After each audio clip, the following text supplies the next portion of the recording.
What's up, everybody? What's happening? I just realized I had myself muted again. I did it again. Hi. It's like,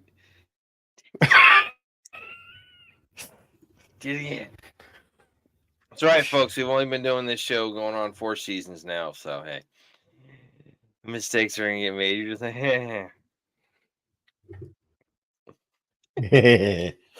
what's going on, Live everybody? show, folks. Live show. Live, live show, exactly.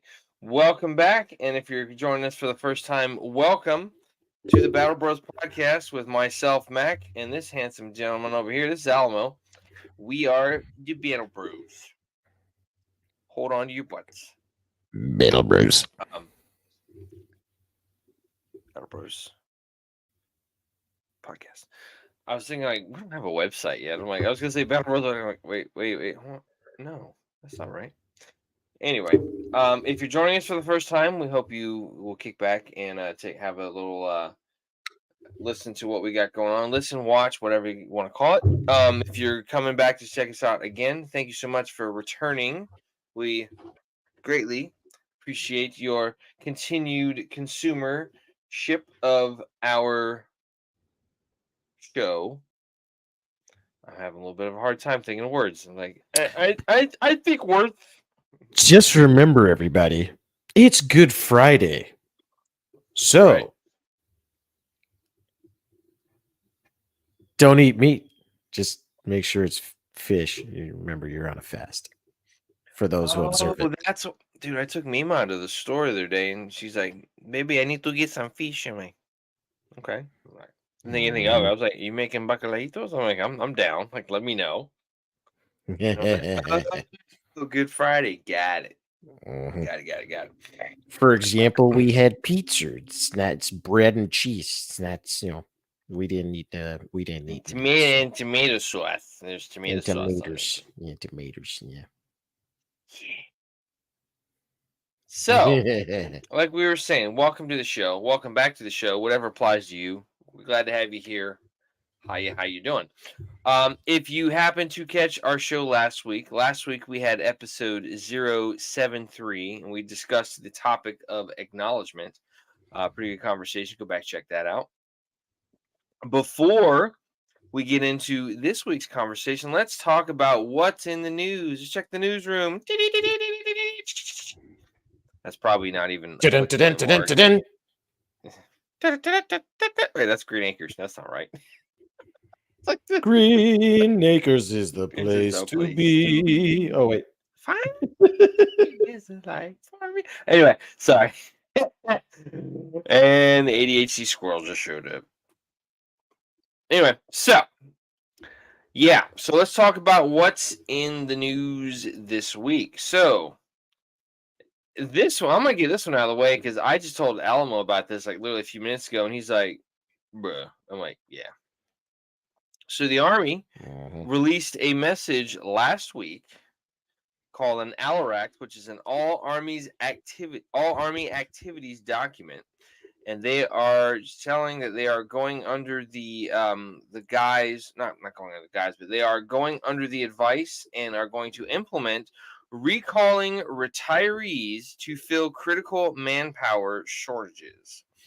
The document describes how Army retirees can find and apply for open positions and aims to maintain a sufficient number of personnel to fill all of the Army's authorized positions. The message comes as the service publicly has acknowledged its struggles to balance a shrinking workforce with the demands of sprawling global mission sets as recruitment woes persist for a third year in a row. Mhm. So let's break this down. You're having a hard time keeping people after you said that if you didn't get the COVID vaccine they were The going to boot Roner your ass. vaccine. If you weren't going to get the Roner shot, they were going to boot your ass out of the service, and they did. Well, Yep. once that requirement went away, they were like, "Okay, we're just kidding. You can come back." And everybody was probably just like, "Hey, go pound sand. I'm good." Yeah. Like, and now because of all that crap, you want to call a bunch of crusty. Now listen, I'm saying this from the heart. Because I know a lot of people. I know quite a few people that fall into this. I'm thinking of our good friend Brian here. Love you, buddy. Um, you want a bunch of crusty old, like can't tell them nothing, broke dicketed like people to come back in and just be like, all right, here's how it's gonna be. And that's problematic at best. Yeah. So I will say one thing. You let more individuals that have a little less qualms about telling recruits and telling soldiers, look, our mission first is to, you know, maintain engage, readiness. maintain readiness, and engage the enemy and win. Um, not to, how do I say this politely? I don't know how to be polite, so you're on your own not here, pal. to not to peddle ideology. Ah, very diplomatic of you, sir. Very Yeah, good. we're Very not good. here to peddle. We're not here to peddle ideology. We are here to fight and win wars. If you have an issue with how things are going to be done now, kick Maybe rocks. this ain't the job for you. Yeah. So God Just saying. forbid they freaking send me a letter saying, "Hey, Specialist Alamos, you want to come back and actually be part of the team again?"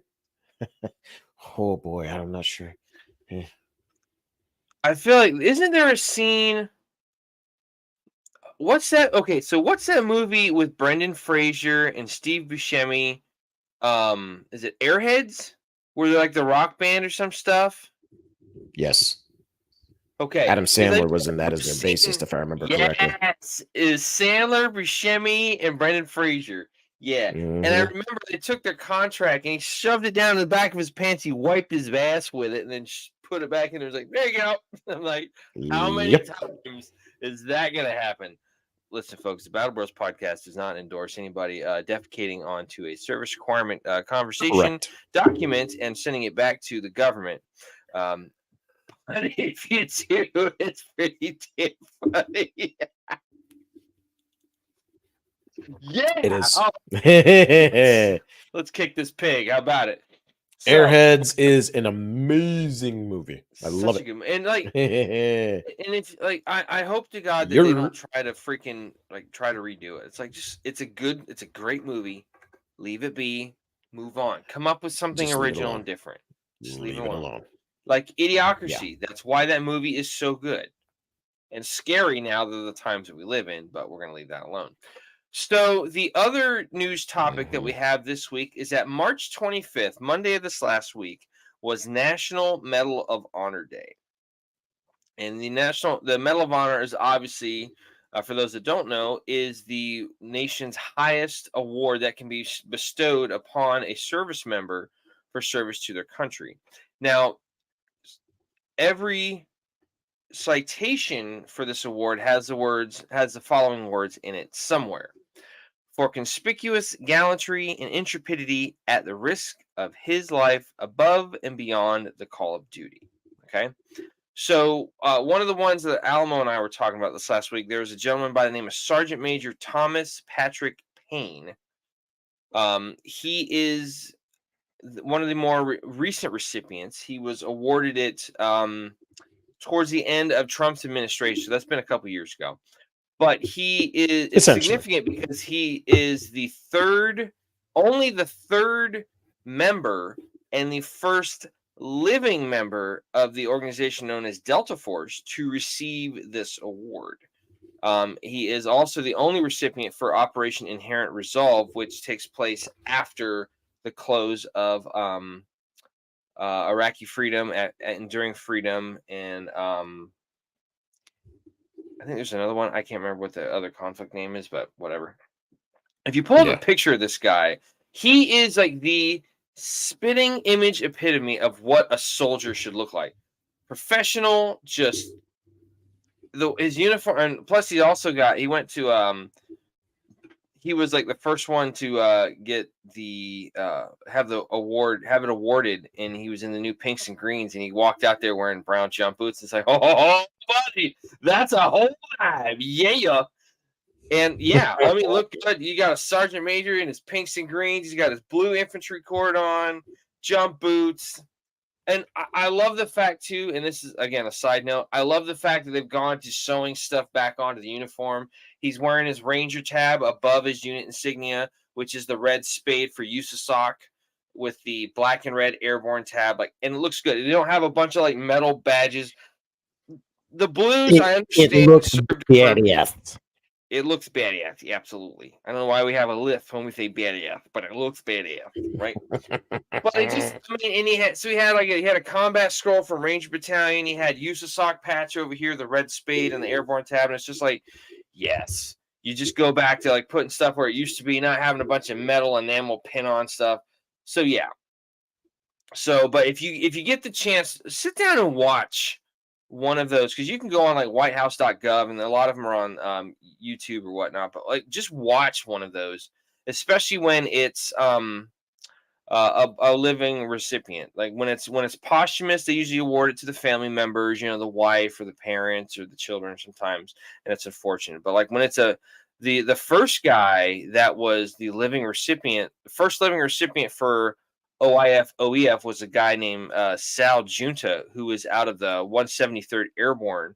He left the service as a staff sergeant, but that was a humongous deal, because the last guys before that were awarded Medal of Honor were Shugart and Gordon, before that, for their part in the Operation Mogadishu, Gothic Serpent. Is that right? I believe it was Gothic Serpent, yeah. Gothic Serpent, which is what took place and was also depicted in the movie Black Hawk Down. So the two Delta Force snipers went in knowing they weren't going to probably get out of there alive and all that kind of stuff. So that was the last one. And that was during Clinton's administration. A couple of hardcore dudes. Yeah. Carry around wheelbarrows for the size of our balls.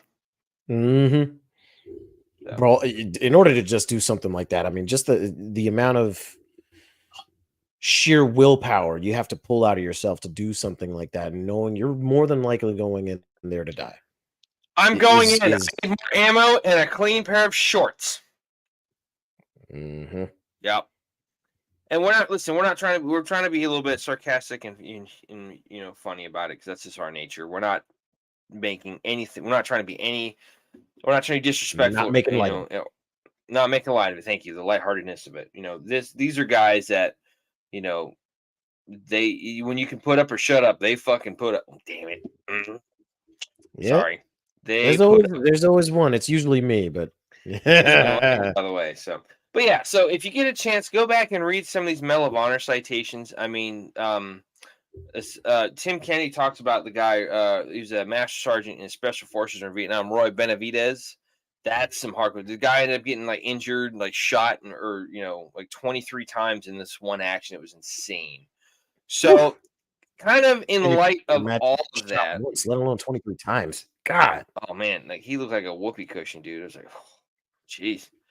But just again, like he's the guy who's like, yeah, whatever. Just had a job to do. So, So as a result of that, because of the Monday being National Medal of Honor Day, we kind of were thinking like, what can we talk about that's going to be good? So we decided on the topic of Esprit De Corps. Now, for those of you that don't know, that is a term. It kind of means like the pride you have in your unit or the group of soldiers or service members you're with.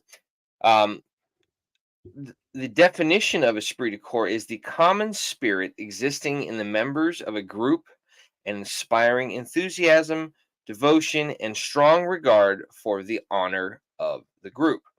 Now, the French translation, which is where this comes from, Esprit De Corps, and if I said that wrong, for those of you that speak French, I know I don't speak French. Okay, Espirit De Corps. Yeah, exactly. It translates in French to group spirit, which is kind of what we're talking about. So, we're going to discuss why it's important. It's kind of like necessary to have in the military, but also in other parts of your life as well. So, Espirit De Corps, when I, like, so we were talking about the show this week. I remembered that I saw a picture a while back, and it's what we used for the thumbnail for this particular episode. Is it's a platoon of Rangers. It is the Ranger Honor Platoon, and and this is when they still were wearing the Army greens, the pickle suit. They had swapped over to the tan berets. AKA one of the best suits that they ever made. Yeah, I mean, there's nothing wrong with the Army greens.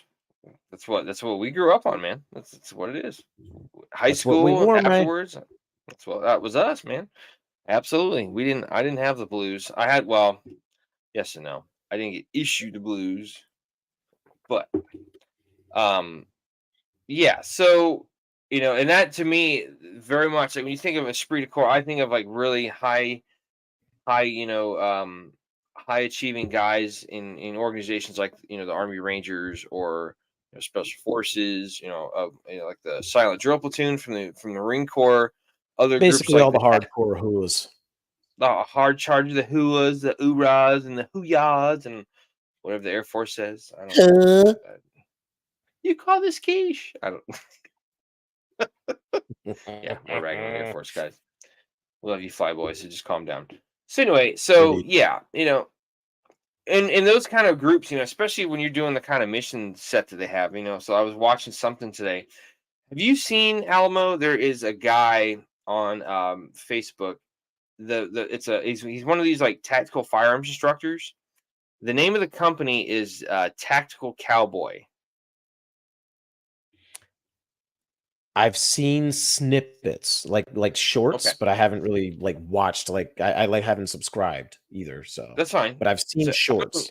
good dude. So he was an Army Ranger, and like you can just tell, like he's sitting there. And I was watching. He did a recent interview on Black Rifle Coffee podcast with Mike Glover, who is one of their kind of like one of the guys in their sphere of influence and whatnot. Mike has um he's got a company where they talk about like field craft and like surviving out in the woods, this kind of thing. So and they were talking, and it was in Mike's home and whatnot, and they were talking about how um he got started. This guy, his name is Devin, the tactical cowboy guy, and it's really good look, really good. I almost said good looking. I mean, yeah, he is a handsome man. He's taken. Oh well. He has great features. I mean, dude, he was out there. I mean, and he's wearing a battle belt. He's got his rifle slung, no shirt on. I mean, just chiseled kind of features. He's got a sleeve on his one arm. He's out there shooting, no shirt on, and he lives out in Utah. So I'm like, yes, that's already a good Utah. choice. He's even out in Utah, near a place, I think it's called Spanish Fork or something like that. Kind of a small little town or whatnot. But they were talking about getting started, and he was talking about like he went to boot camp, went to Benning. This is a guy from Illinois, so like he didn't really know a whole lot about anything. Was meeting a dude, met a guy at a gym who ended up being a recruiter. Didn't tell him that at first. And ended up being an army recruiter. And they were talking about it afterwards. And he's like, "Oh hey, you should be an Army Ranger." Like, what's that all about? Would you like to know more? So kind of that kind of thing. Hmm. But yeah, and he talks about going into it and then getting all started and whatnot. So it also, made me think of, the conversation we had with our good buddy Kyle back on episode, I think it was 056, I believe, where we interviewed Kyle for part of our VIP series, our veteran interview panel.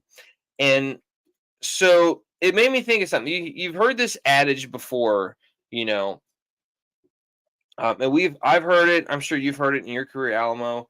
It goes something like, false motivation is better than no motivation at all. And I'm like, I always kind of had a little bit of an issue with that, because it's like, like if you're not happy and you're not motivated, like go over there, go that way. Yeah. Just namaste away from me. That'd be great. So, Yeah. but if you remember the conversation we had with Kyle, he was Hmm. talking about how as soon as they were like, "Hey, I don't want this. I don't want to be here anymore," they're immediately pulled offline. They're pulled out of their unit, out of their squad section, whatever, and they're all right. Let's start paperwork. Let's get you the hell out of here. It's like relieve for standards. They pretty much, if you quit, you're out. And I was like, at first when I heard that, I was like, wow, like that was kind of shocking. But at the same time, now that I've had time to digest that interview, which is again probably one of my favorite episodes we've done. Shout out to Kyle, you're a rock star, my man.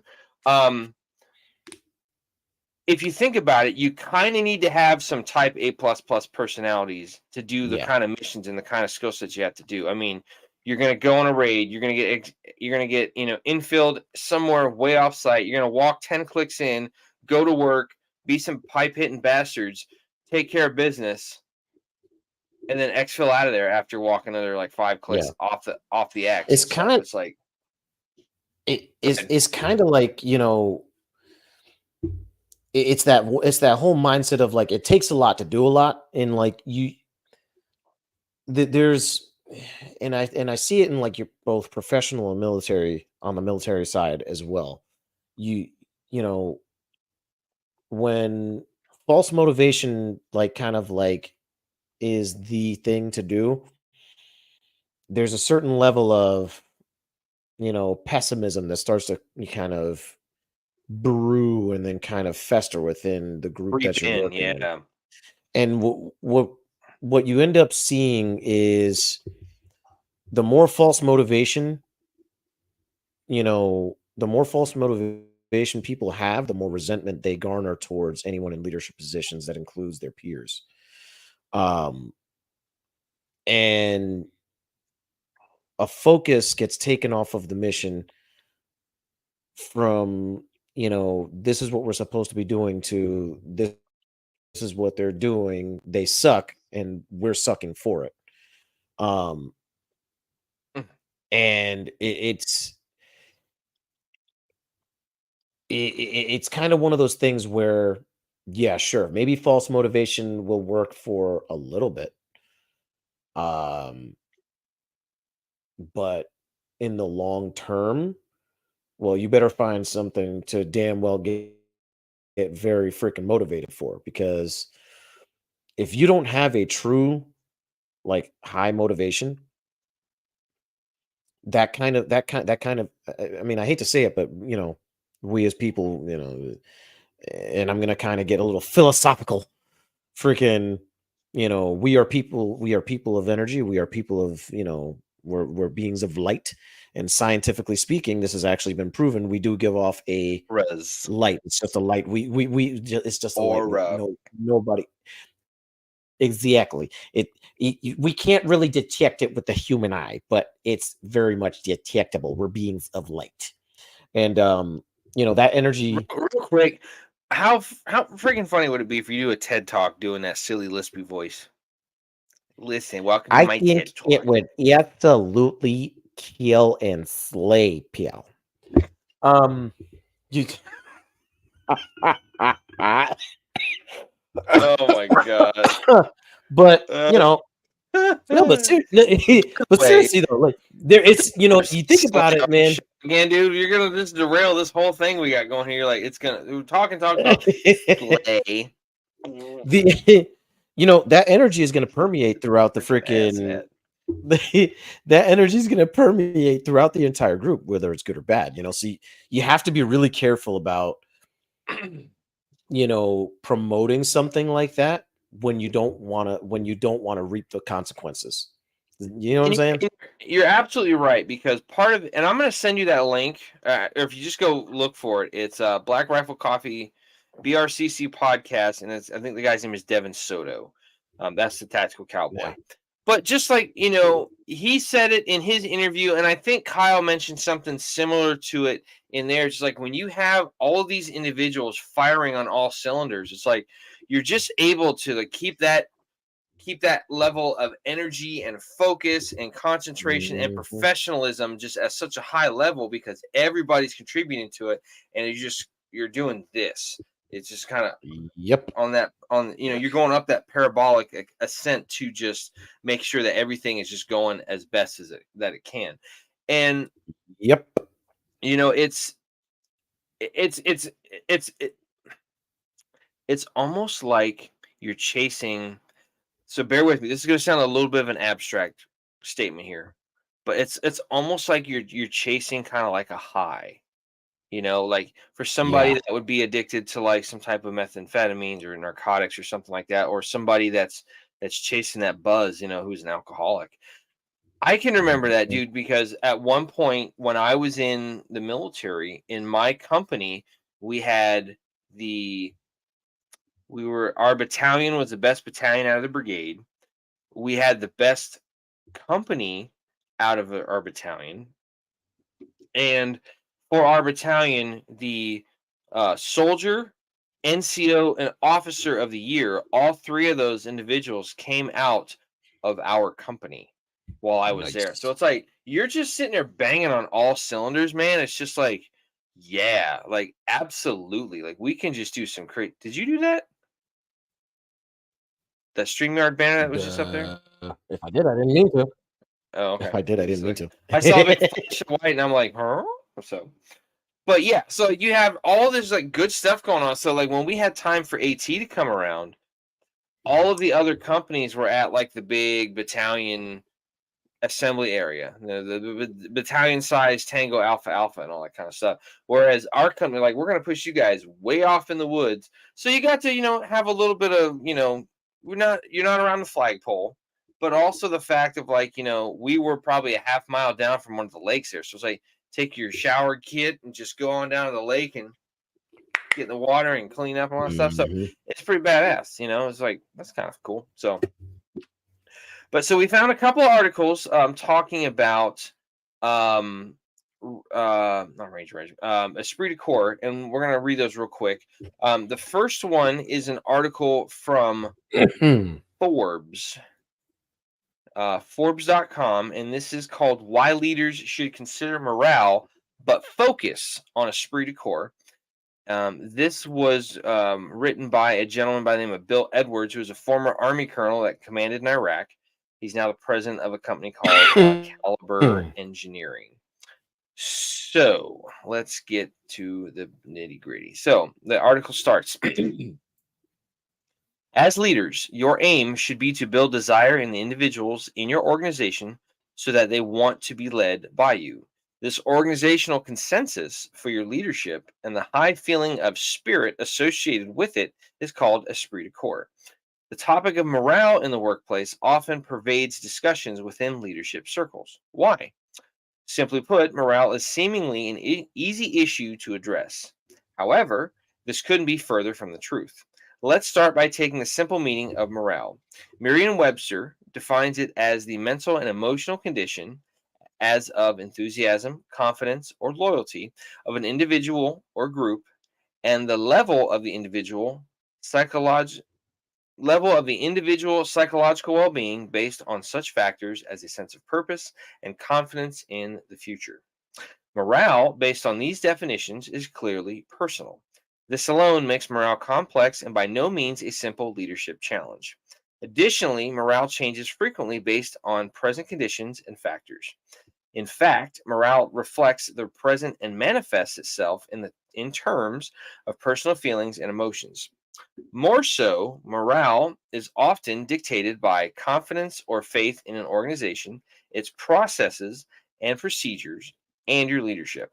Furthermore, experience teaches leaders that to shape or affect morale, emphasis must be placed on the greater good of the organization where a collective challenge exists and all people have a role in that challenge. In the military, this is commonly referred to as embracing the suck.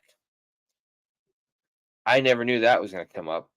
I must have skipped over that part reading Mhm. this earlier. It's awesome. Um, but it doesn't have to be that way. A collective challenge can be a positive goal or vision that senior leadership has stated as a priority. I would call this embracing the goal. It is relevant to point out that, quote, when times are unavoidably challenging but shared by all, morale may not be adversely affected. One example of instilling esprit de corps into an organization comes by way of a personal experience from 2010 when I led an 800-person Army battalion in Iraq. Shortly before our move into the country, I gathered the entire unit under a large open storage facility and stood in the center of several meals at several MRE boxes so everyone could see me. Then I explained to them that during the first 100 days in the country, There would be no break in the mission and no time off. In other words, no downtime, as it is commonly referred to in military organizations. As you might imagine, this wasn't a popular position, and I am certain it had an impact on individual morale. But my purpose for this decision was to ensure the entire unit, down to the individual, in a shared capacity, was able to transition from a safety mindset associated with everyday life in the U.S. to one of danger associated with combat operations in Iraq. In essence, the shared challenge of working for 100 days straight gave everyone a purpose and supported the overall collective end state of acclimating to the change in environment. This example naturally leads to the topic of esprit de corps and its importance.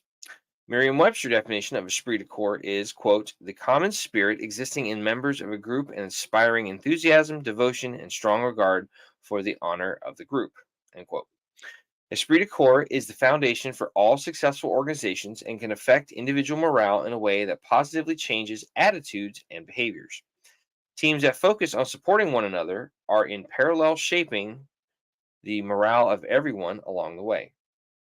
In essence, esprit de corps is your personal integrity, mutual confidence, and focus on contribution rather than personal gain. Simply put, morale is individually focused on a personal level, whereas esprit de corps is team focused and mutually supportive of the individual's needs. Therefore, leaders should prioritize esprit de corps in their organizations and allow it to shape and impact morale. So, as a leader, what can you do? To start, I like the phrase just do. This simply means that if you're a leader, then lead from the front. Lead sorry, let me try that again. So as a leader, what can you do? To start, I like the phrase just do. This simply means that if you're a leader, then lead.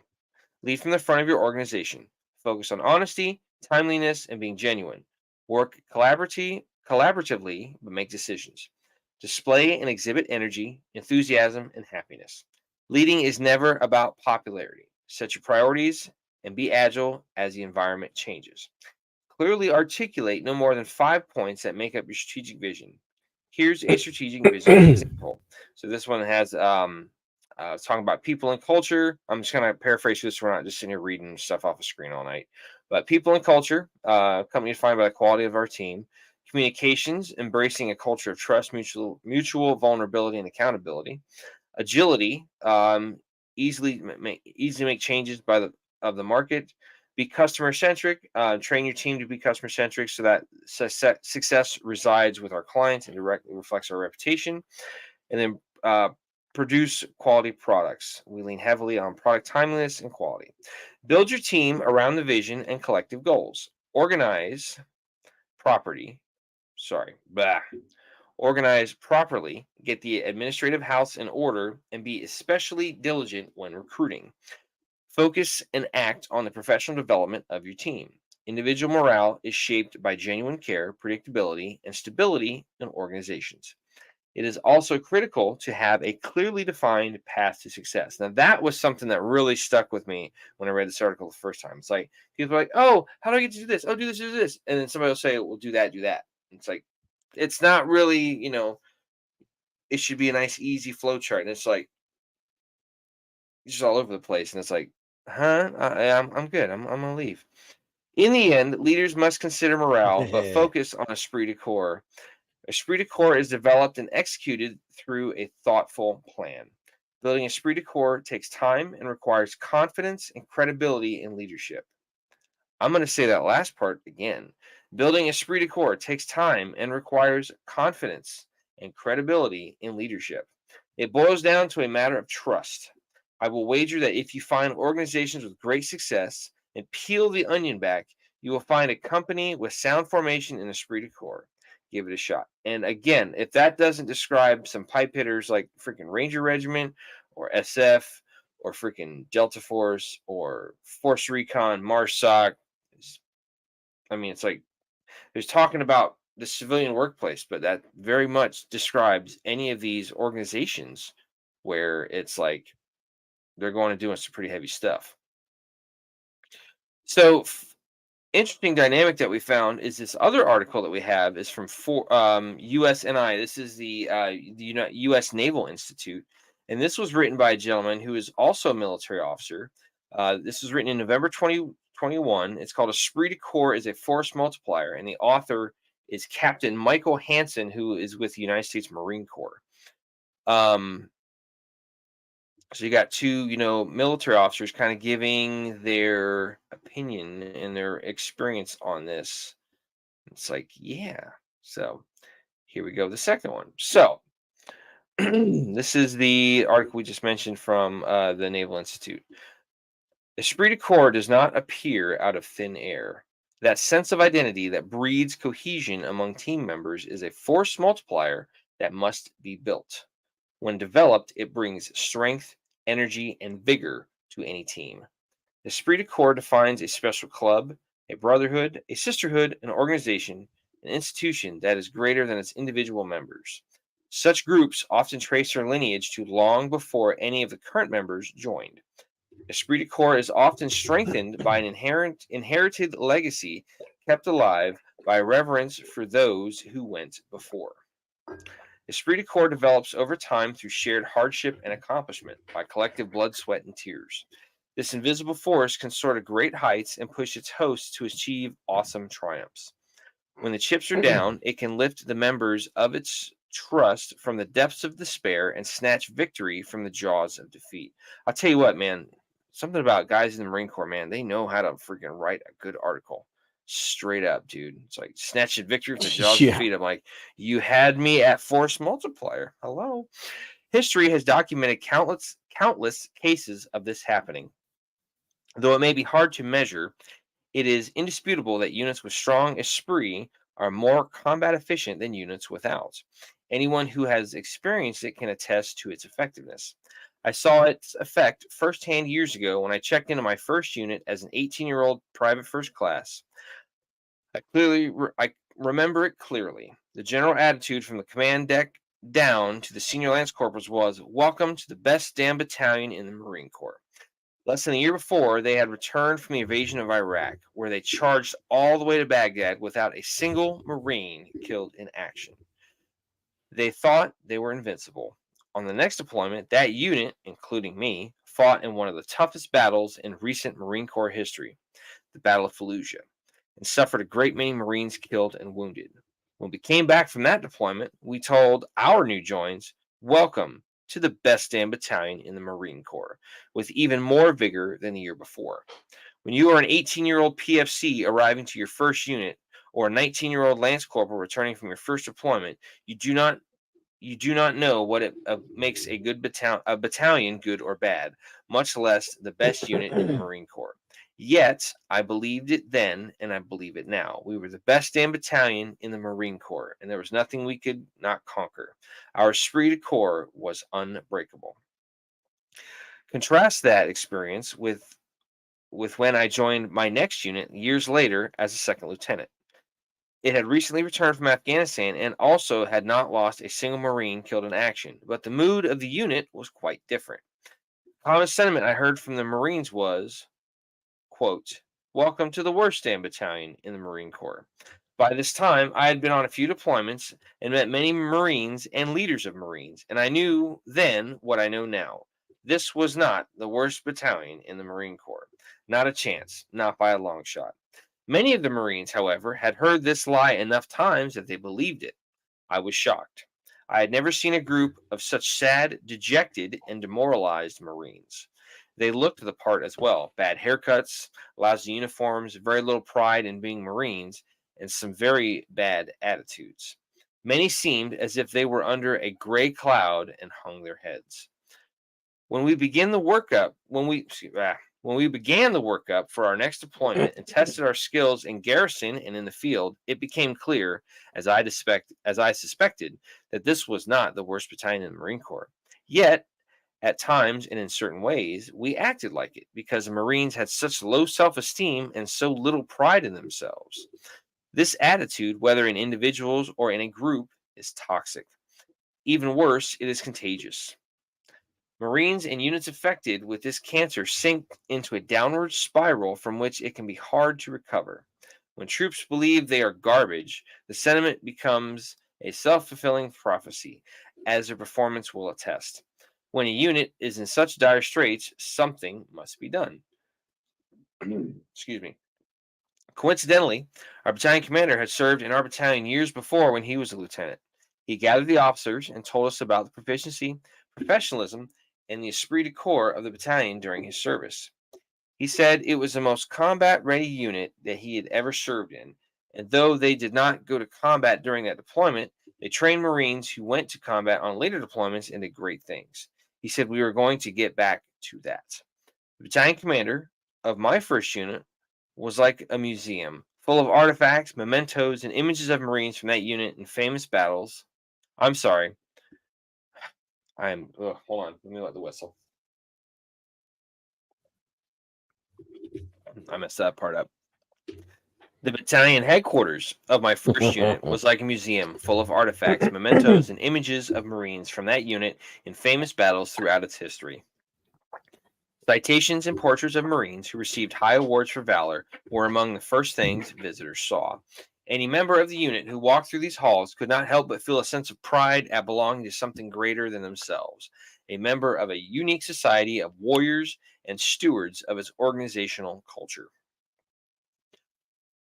Members felt a connection with those in the battalion who had served with distinction in war and peace, in any clime or place.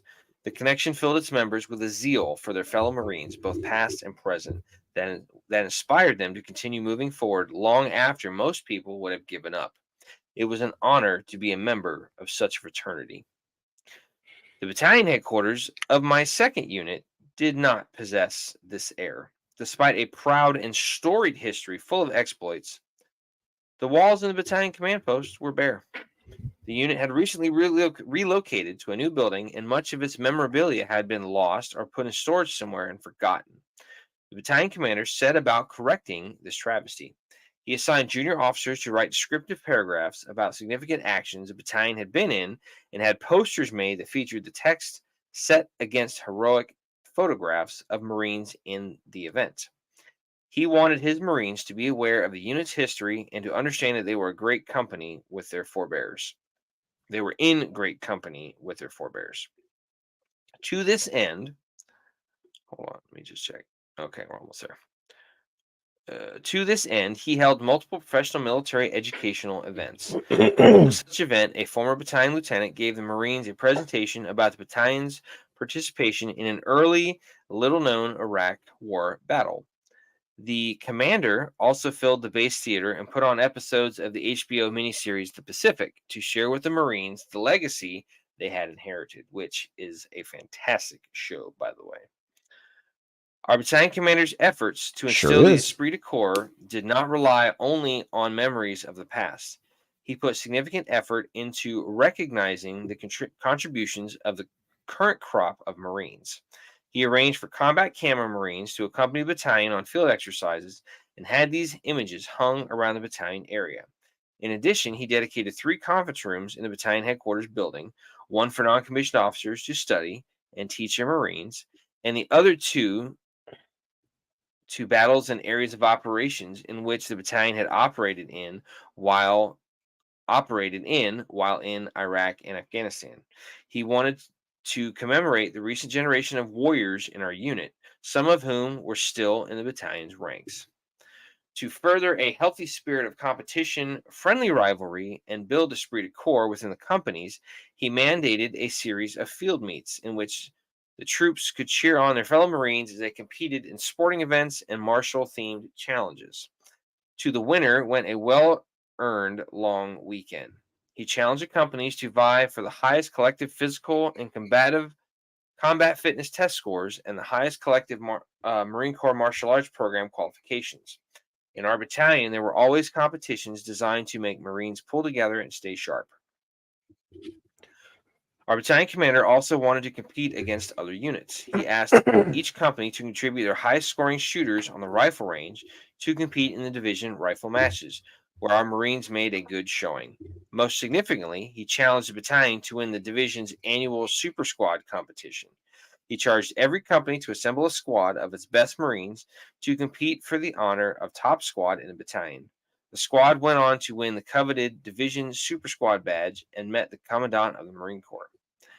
These are only a few things he directed to facilitate a healthy climate and foster the esprit de corps that makes Marine Corps units punch above their weight in combat.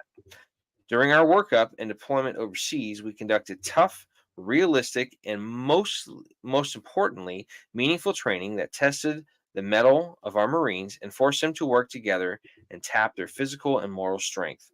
From hiking up the mountains, rappelling down cliffs, patrolling steaming jungles, and training with foreign militaries in tropical climates and freezing temperatures, to running out of the backs of helicopters and amphibious assault vehicles, we trained for combat. We never went into combat, but as our battalion had done years before, when the commander was a member of it, we trained Marines who would go into combat later, and we trained them well. By the end of his time as battalion commander, we were a combat-ready battalion. I would have been proud to go into action as a member of this unit, and I was not the only one. Ours was a proud unit once again. Our battalion commander made the difference to the troops and taught me an important lesson. It is the responsibility of all leaders to build and cultivate esprit de corps in their units. If the unit already has a sense of esprit de corps, then it is a duty of the leader to protect and maintain it. Marines come and go, but like battle streamers, the magic belongs to the unit. Leaders must keep the spirit alive and strong for their subordinates and for those who follow, because someday that strong esprit de corps will be needed to propel them to triumph. It may be the last thing left between life and death, victory and defeat. So it says that this gentleman, Captain Hansen, is company commander of Company L, 3rd Battalion, 4th Marines at 29 Palms, California. So, yeah. So, what are your thoughts on that, my good man?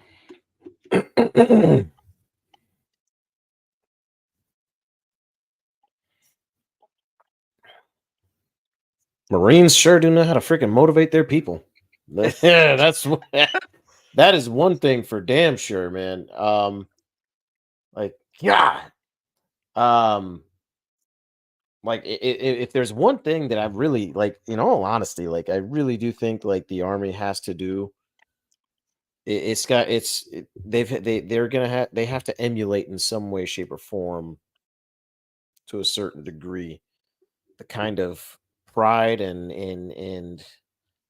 you know uh and I guess you would say like pride and unit that like the Marines have. Like you'll never meet a Marine that says, "Oh, I hated my freaking time in the Marine Corps." They're rare. Don't get me wrong. I'm not going to say that they don't exist. They're extremely rare though. You'll always find somewhere some kind of and no offense to these guys, but a lot of the times they were bags. Um but Subtle, very subtle. Yeah. but you know it happens more often in the army where you'll find guys that, oh, my service in the army sucked. I didn't like my service in the army. Like, come on, guys. We all joined for a reason. We all joined because we wanted to be part of the best fighting force on the freaking planet. And in all honesty, the U.S. Army by far, along with the United States Marine Corps, like we have the greatest military on the planet. Not just because of the weapons we have to fight the enemy, but because we have the ability to implant in these warriors, a sense of sense of fighting spirit that, I mean, you really won't like. I'm not going to say it's fanatical. There are some fanatical ones, but even they have like their limits. Like there's that sense of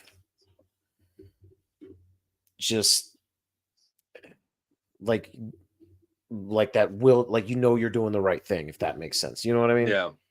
That you don't see in a lot of other armies.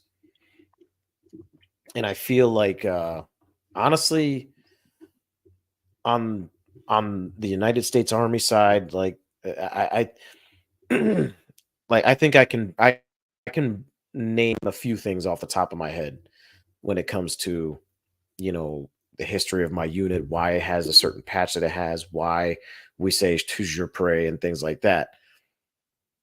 If you ask a Marine, well, why does your unit do this? A Marine will tell you exactly to down to the very freaking first year that it happened.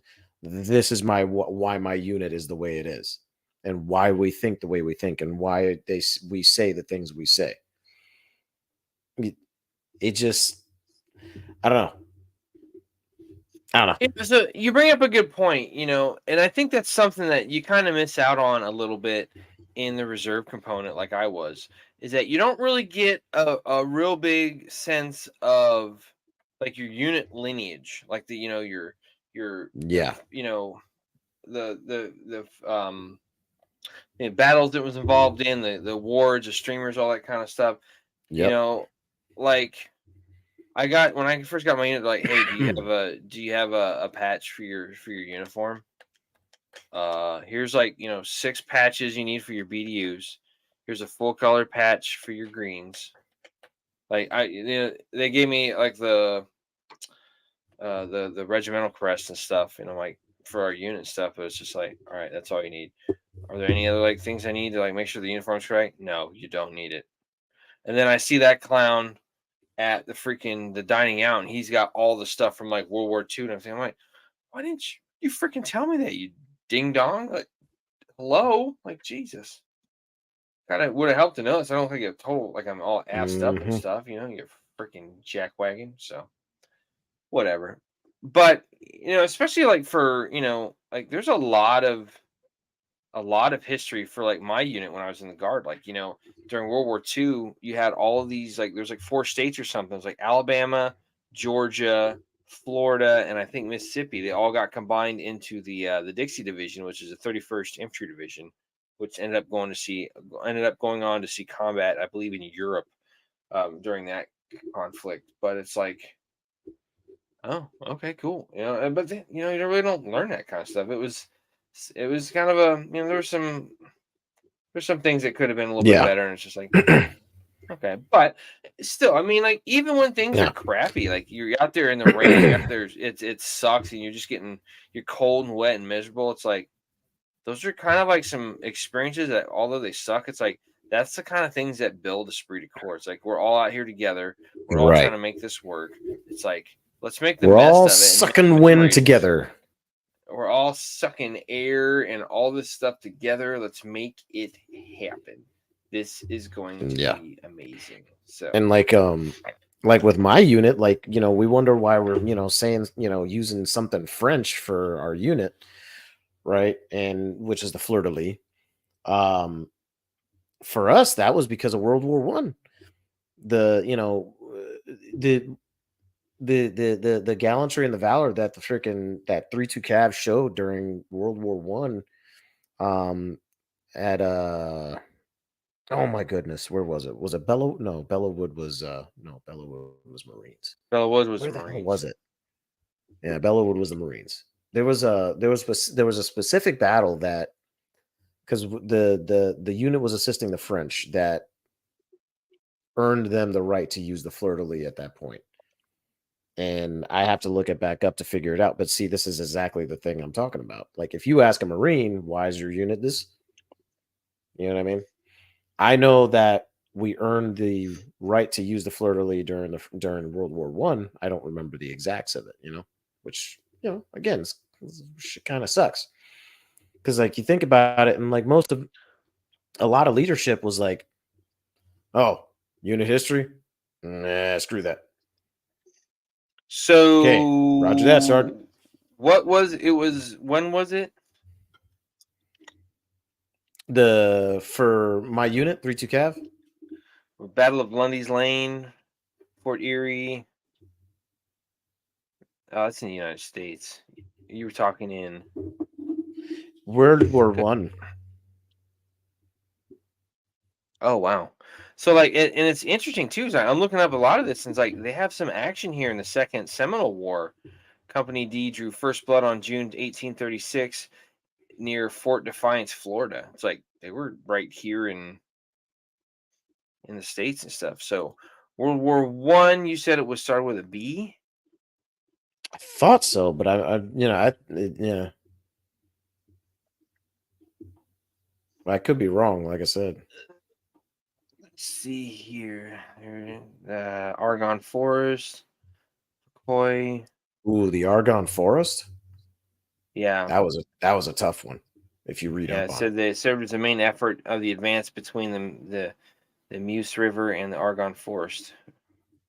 Let's Mhm. see. Soissons, uh, Battle of Saint Mihiel. I'm not saying it right, but whatever. Anyway, would have been World War II, right? Not World War One. They earned the fleur de lis a lot earlier than that.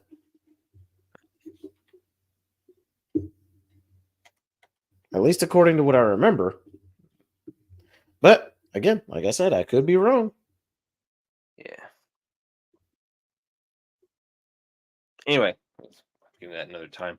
I'm getting all lost in the weeds here, talking, looking up like unit history and stuff. So, anyway, Anywho. Battle of 73 Easting, maybe? Oh, that was Persian Gulf. Never mind. So, yeah. So, it's pretty core. I mean, it's kind of one of those things like it's crucial because it helps to foster so many other things. People taking, you know, pride in their, in their organization is going to start with that individual. It's That's right. you really should, it's if you are pushing esprit de corps, it's going to help people feel like they're part of something bigger. Morale goes up. It's just like a win-win. You can't really go wrong with it. So it's like, duh, Hmm. totally into that. So, but feel free, like I said, to leave some comments. Let us know what your thoughts were on the discussion.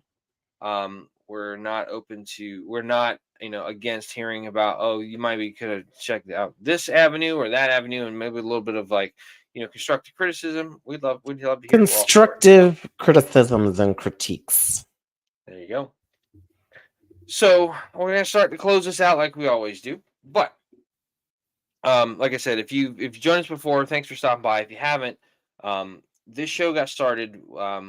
Alamo and I reconnected for after a while of not really talking too much, and we were talking about doing something fun. He's like, "Hey man, what about doing a podcast?" I'm like, "I don't know crap about a podcast." He goes, "Dude, they stuck a monkey in space." I'm like, yeah, "That's a very good point." So we kind of went back and forth on that, and we found out that a friend of ours, John, who Alamo and I both worked with in the retail side of things, John was a funny guy, great dude. Would have given you the shirt off your back. Just always had a wisecrack or a joke or something. Would always make you smile. Just, kind of just his way of laughing and whatnot. But good dude. Unfortunately, John chose to solve a temporary problem with a permanent solution, and that's rather unfortunate. And I was on social media, and somebody made a post about John being gone, and I was like, shit, that really sucks. So I called up Alamo. I was like, hey man, did you hear about John? He goes, no, his birthday's coming up. I gotta call him. And I was like, he's gone, dude. It's like, explain what happened. And then later on in that conversation, I was like, you remember that what you were talking about? I said, yeah, I'm in. I said, that's kind of like a call to arms and a rally cry. It's like that's kind of big. So we kind of started conceptualizing this show and figured out what we are going to talk about and this and that. And damn it, what we're going to talk about. I'm like dropping stuff on my desk over here. So um, we decided that we wanted to help combat this pandemic right here, which is the fact that on average 22 veterans a day are committing suicide. Yeah. So that number is an awful travesty, and it sucks even worse when you can um, recognize one of those names on those lists. So that's Yep. yeah, it's not good. So we're gonna do our part about it. And then in the process of coming up with the idea for this show, we also conceptualized what we're going to call it, the Battle Bros Podcast. And we came up with the Bros Code. And what the Bros Code is 4 easy tenets that you can remember on those days when you want to quit, you want to give up, you want to just throw in the towel. Don't do that. Remember these 4 tenets, and you're going to still be in the fight. You're going to stay in the fight. You're going to keep your head up, and keep marching on. So first one is be tenacious. No matter what you do it to the fullest of your and the best of your abilities. I use the example of what we were talking about earlier with the Rangers. Like those guys, tenacious would be a very apropos word to describe those guys of what they can accomplish. They train to the level of just knowing almost what the other person, their other teammate is thinking and whatnot. And I personally haven't met too many Rangers that weren't the kind of guy where, like, when things got serious, like, he'd have your back and you'd have his, and you could throw down with him. So, Mhm. for those of you that may not have any military experience, we'll put it another way. In the words of the great Ron Swanson, um, don't half-ass two things, whole ass one thing. That's tenacity. And we're going to move on.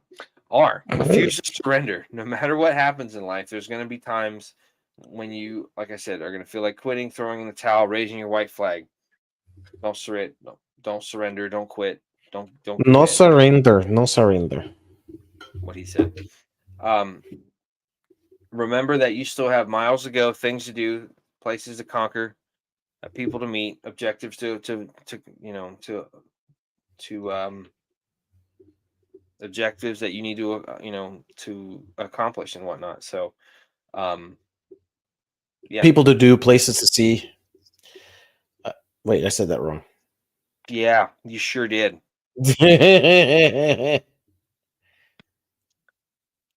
Alamo, ladies and gentlemen. Yep. Hey. So yeah, refuse to surrender. Obliterate your obstacles.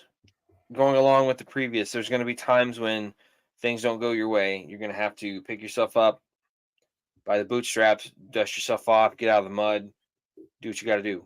Obstacles will happen. You may have to go 100 yards into the wood, 100 yards up the road, and then 100 yards back out to the road just to circumnavigate some kind of linear danger area, so to speak. That happens. Sometimes you got to climb over a wall, climb under a wall. You got to dig a tunnel underneath something into a fortification. Sometimes you got to breach a door with some C4 and Bangalores, and other times you just got to back a vehicle into it, back a striker into a freaking hut, and just be like, "Oops, all right." So no matter what happens, obliterate your obstacles. S, most importantly, S, seek out help in a time of need. When it comes to John, there's nothing that I wouldn't give for John to still be here, and that's unfortunately that can't happen. What's done is done, and that's a real shame because John was a great dude, worth knowing, and he had a funny story. Damn, could he tell some funny ass stories, man? Like he talks about it as, like when he was at your wedding and he started choking, doing all that kind of stuff. Dude, that's hilarious, man. That is such a great. Like, I'm not saying that choking's funny, but like the way he explains it. No. What's We'll have to tell that story uh, on. Have we ever told that story on here? I believe, yeah, Once, a maybe. few episodes in, yeah, like probably like episode 3 or 4 or something like that. But it Yeah. was, Okay. yeah. But again, it was at this point, that's years ago. God, Yeah, jeez. that's been years ago. So if you ever feel like you're going down a dark path, if you feel like there's no hope left, or there's no one you can reach out to, stop what you're doing, smack yourself in the face, and realize that yes, there's help that you can get. If you do not have somebody that you can call that you served with, a family member, a close friend from eons ago, my case, I have a very small group. I have a decent amount of friends, but I have a very small group of friends that I could call, like, hey, I'm not in a good place. I need Correct. some help. um, top three is going to be this guy right here. So I can call him, and we've done this several times where we've called each other, and he's like, "Dude, I'm not in a good place. I need to talk to somebody." I've come over to his Mhm. house. We've had a couple of beers and just kind of like hashed it out, bro, hugged it out, all that kind of crazy stuff. Yeah. But I know that, and he knows that he can call me. I can call him, all that kind of stuff. Um, it's important. That's not something to be taken lightly. That's a big responsibility. So if you are someone that unfortunately doesn't have that kind of support group, or that that kind of support channel, don't fret. There are people out there that can help you. If you ever feel like you're going to do something permanent, such as hurting yourself, hurting someone else, there is the National Suicide Prevention Hotline. The phone number for that is 1 800 273 8255. Again, that's 1 800 273 8255, or just dial the word talk, TALK, 1 800 273 talk. As of the middle of last year, they came out with a 3-digit prefix 988. That's 988. The great thing about that is you can not only talk, but you can also text somebody. Because let's face it, we live in a digital world nowadays. Everybody's got a damn cellular device, all that kind of stuff. That's how some people talk. So, is what it is. Mhm. But It's how some people just know, prefer to talk, because the yeah, face to which face stuff, is, for whatever reasons, too much for them. Who would have guessed? yeah, I get that. I get that. But just remember, there are options out there. If you need to talk to somebody, somebody's out there for you. Don't feel like you're going through it alone. We are social creatures. We have family groups and friend groups and whatnot. Very similar to like primates or whatnot. There is a hierarchy to things. Don't feel like you got to go through things alone. You're not an outcast. You are somebody that is and needs to be connected with another person, so we can hear your story.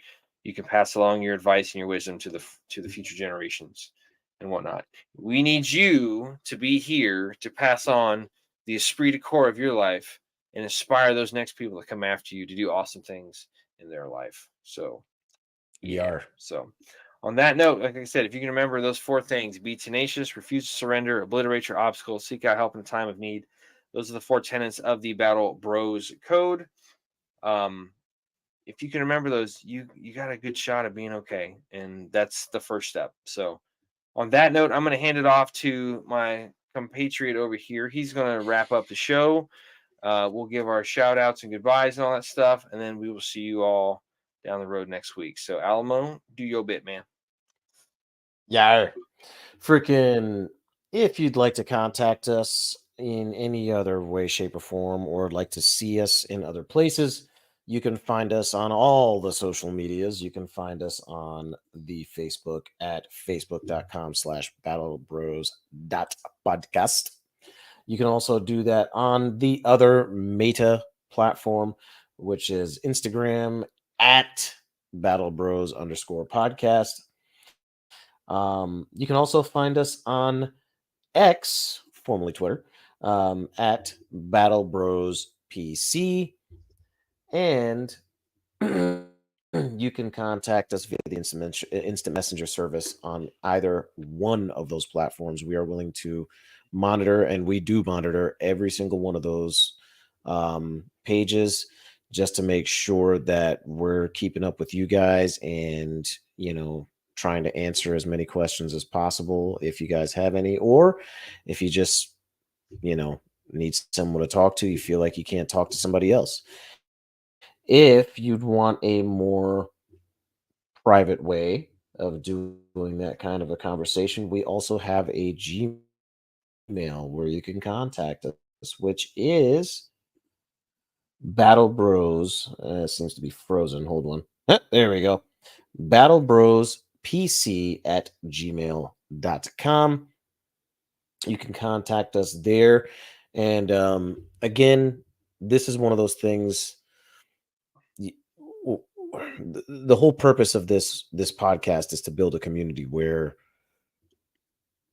we as veterans and first responders, and fire, and like anybody that has been in kind of like high risk jobs or otherwise, we want to be that space for you guys to be able to come here, communicate, and speak your mind, because many of the times we're taught in training and things like that, hey, take that and just kind of just see this cup, just or this hole, and just shove it down in there, and just keep it down there, and then leave it there. That's where you want to leave it, and then kind of seek the help at the bottom of the bottle. But um no, I don't know how I got that we're here ulcer saying from don't all do these that. undescribed problems being shoved in that hole, huh? We're saying don't do that. We're saying you got to let it out. It's a known fact. We have to talk about these things.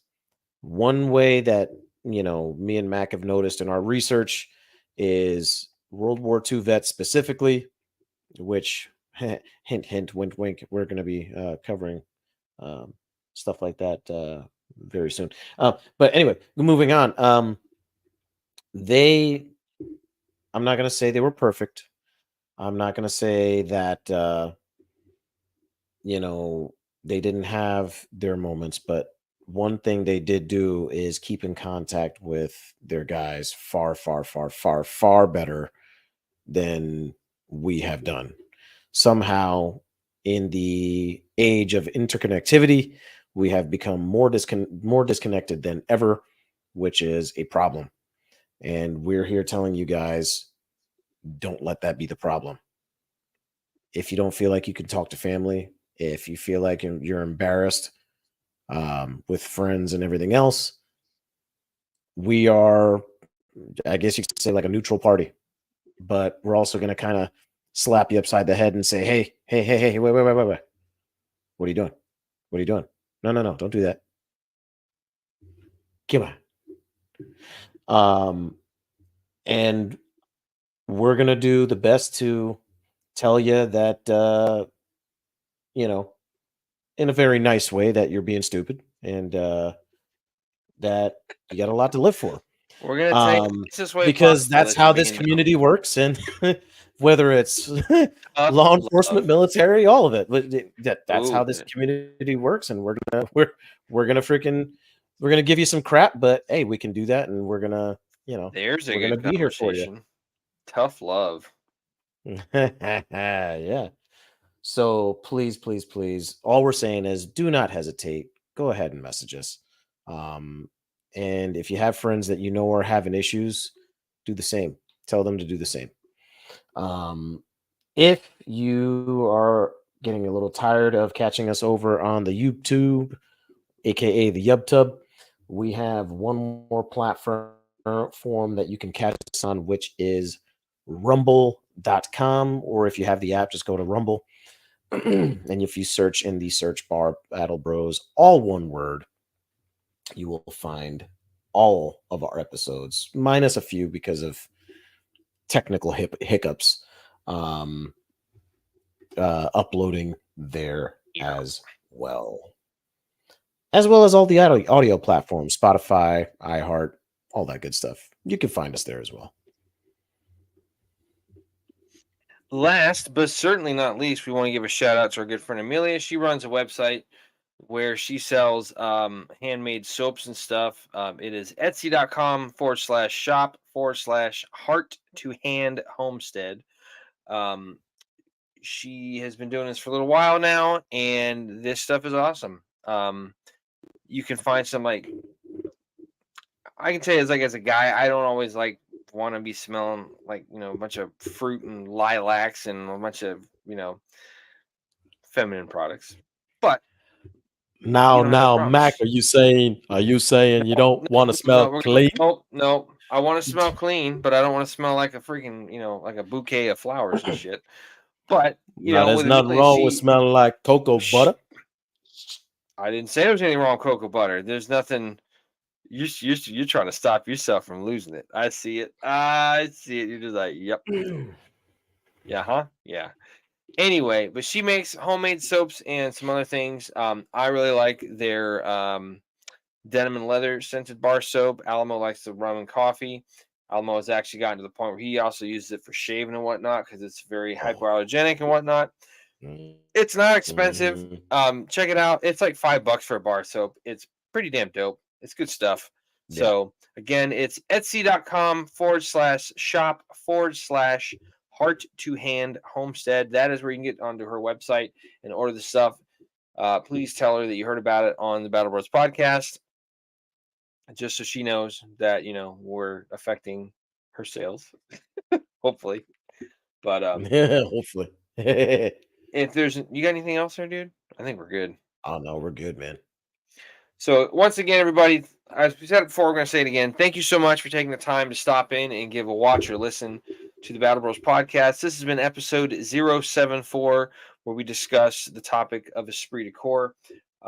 Please feel free to give us a like, a share, hit that notification bell. Remember, sometimes it's not you that needs a message. You're going to hear about it and pass it along to somebody that may need to hear a message because they're in a rough spot. That's So right. don't be afraid to pass it along by paying it forward. You never know who is going through a rough spot. Um, it'll surprise you sometimes. It really will. But Yep. do you want to tell them what we're talking about next week? Since we already kind of know. No, we won't tell them. It's gonna be a cool episode. I will say. So we kind of got inspired from doing the episode a couple back where we talked about St. Patty's Day and the Irish and their participation in the American Revolution and whatnot. So we're going to be doing another historically themed show talking about some We're cool history stuff. buffs here at this channel, guys. We're history nerds, absolutely. So we're gonna do another historically themed discussion about something. If you want to find out what it is, well, then, hey, I guess you're just gonna have to freaking tune into the show next week. So That's it's gonna be so right. fun because it's gonna be episode 075, and it's hard to believe and it's crazy to think like, oh my god, we're gonna be doing our 75th show. Like, Yeah, no. holy shit, God, like that's awesome. we're, we're a It's quarter away crazy. from 100. Yeah, We're we're a about to quarter we're away from a buck. This is us. What are they saying? In Hunger Games, it's our third quarter quell. Some crazy. I don't know. I never did watch that stuff, so whatever. But Something anyway, like hopefully you that. guys enjoy. Hopefully everybody enjoyed the show. Thank you so much for stopping by. Just remember the Battle Bros code if things get rough. Be tenacious. Refuse to surrender. Obliterate your obstacles.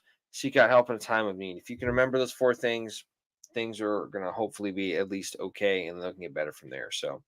Until our next meeting and our next chance rendezvous with Destiny, this has been Mac and this SOB, the son of Boricua, Alamo. This has been the Battle Bros podcast. Thanks so much for stopping by. We'll hopefully see you down the road. And I'm Ron Burgundy? Question mark. Battle Bros. Out. I'm really not Ron Burgundy. Just was a joke. Bye.